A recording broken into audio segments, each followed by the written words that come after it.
Time this morning. I just want to quickly bring up the updates from the newspapers. Federal government has planned petrol subsidy removal.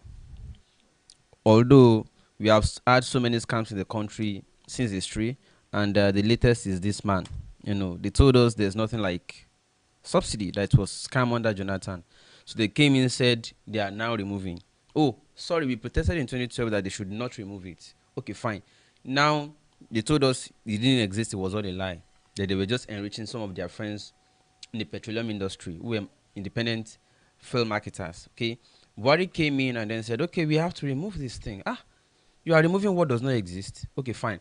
How many times have they removed it now? Oh, sorry. I forgot they said it's schematic. Like, first scheme, remove little. Second scheme, remove another set until finally. Now, if not because elections are approaching, and that's the only reaction that I have to all these newspaper headlines you see here today, from Punch to Tribune, Labour set for protest. Because once Labour protests and everybody protests, that's the end of this government. And federal government backtracks, retains petrol subsidy. Federal government bows to Labour, shelves plan to end fuel subsidy from July. Federal government backpedals, whether backtrack, backpedal, all of them are just changing the words. Suspend removal of fuel subsidy. Federal government sets aside PIA to pay 4.6 trillion naira on fuel subsidy. Federal government stops fuel subsidy removal. That's on nations. The government petrol subsidy stays, okay, and so on and so forth. But the point here is that this is APC fuel subsidy regime. Every government has its own fuel subsidy regime that they always used to. Now, the only reaction I have to this is we all know that they are still going to petrol will still eventually go to 300 and something, if not 400 and something after elections. We all know. So it all boils down to how Nigerians will now open their brain. All this pro APC, pro Tinubu, pro this, pro whatever, pro Atiku, pro whatever. All of these people do not really care about anybody. These people just care about what they have shared everything among themselves.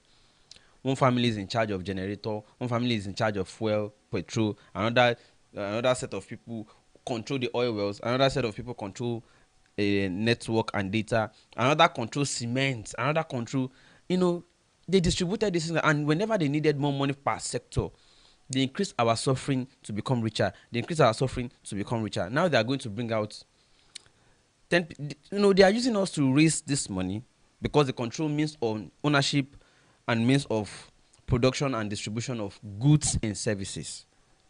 They have shared it among themselves. So they just increase it to increase their own money. The more they increase our sufferings, the more they increase their own money. So they have increased in love of suffering ahead of election to raise money for the election.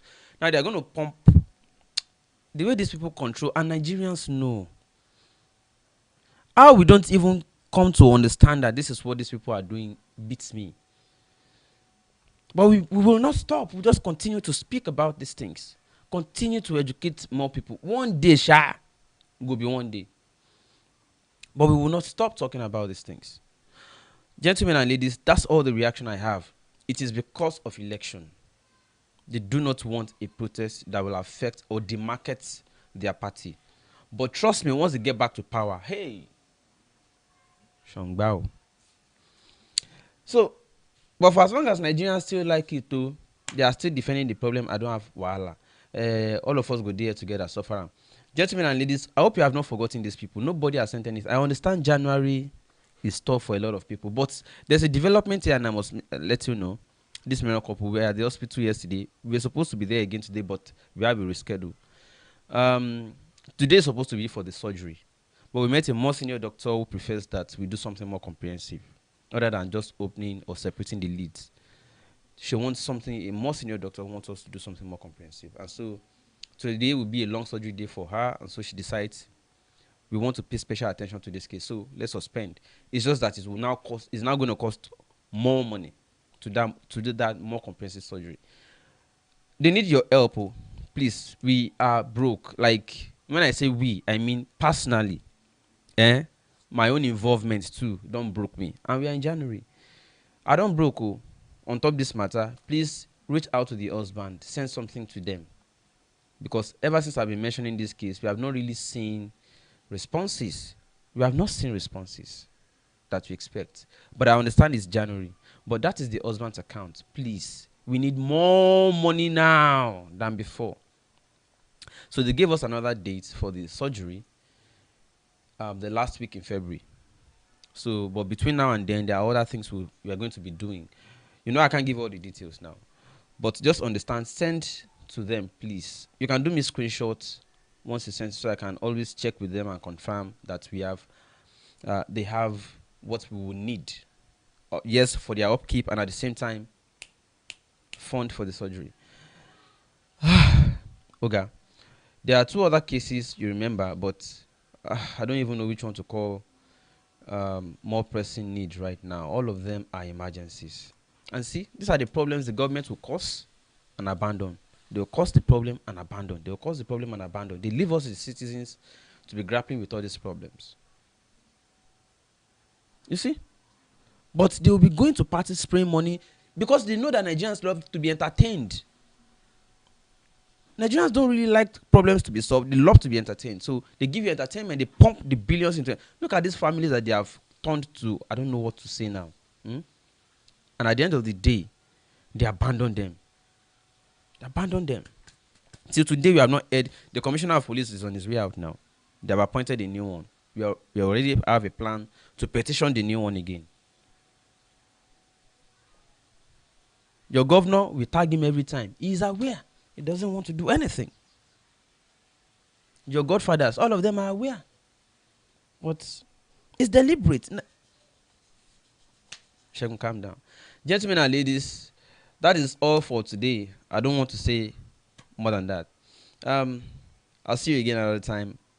Enjoy the rest of the week. Inspired by this man's story, even though he's paying us to talk about the ad. But before we get to the ad, ladies and gentlemen, please meet Mr. Abiodun Akinyemi, a man who is looking to solve the big chunk of the housing crisis that we have in Nigeria by making affordable, self-sufficient homes. This kind of homes are becoming more and more popular, by the way, because they are efficient and they are environmentally friendly, and then it costs less to make them if you think about it in the long run. Anyway, before I tell you about the smart homes that he's building, let me tell you a little bit about his story. He's based in Canada right now, and he decided to build a house in Lagos, Nigeria, where he's from. But upon making inquiries, the cost of building a house has increased significantly since he moved to Canada. So instead of using concrete brick throughout his construction, he substituted it with laterite, and he was able to save 30% of the construction cost. Laterite has a lot of advantages, by the way, including warming your home during the cold weather, cooling your home in the hot season. It's cheaper because it's readily available. It's everywhere in Nigeria. It has high clay content, which means it can hold more water. Laterite gives you better air quality. So if you build your house with laterite, you can breathe in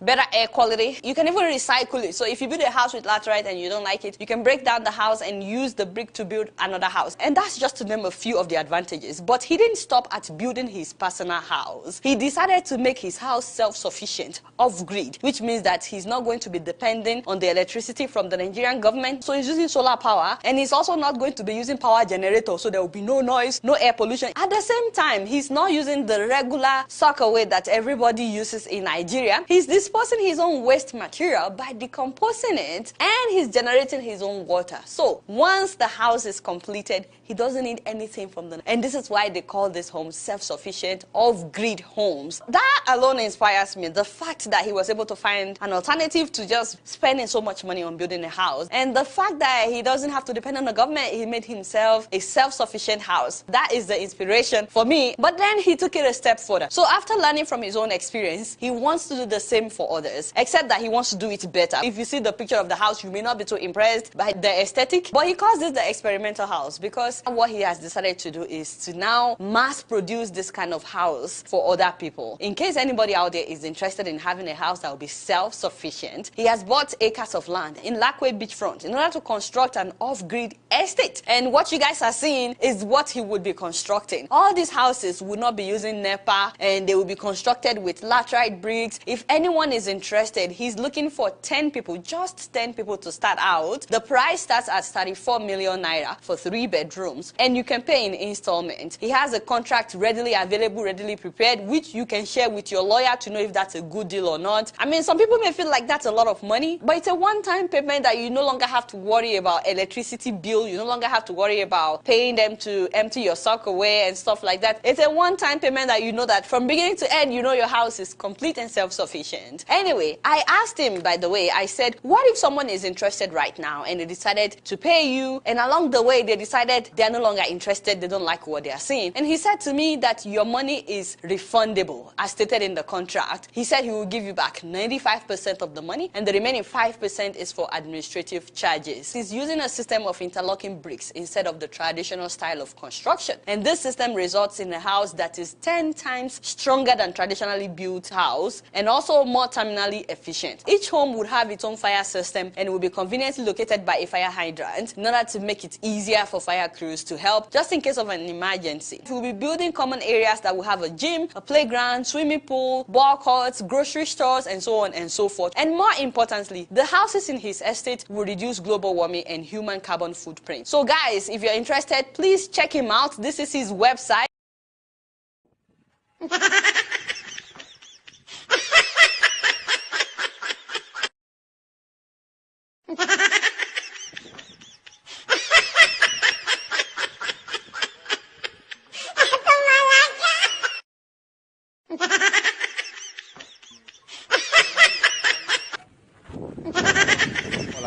This is brick made with earth materials. It is fireproof, bulletproof, and it's 3 times stronger than the conventional brick you see out there. You can actually check this out.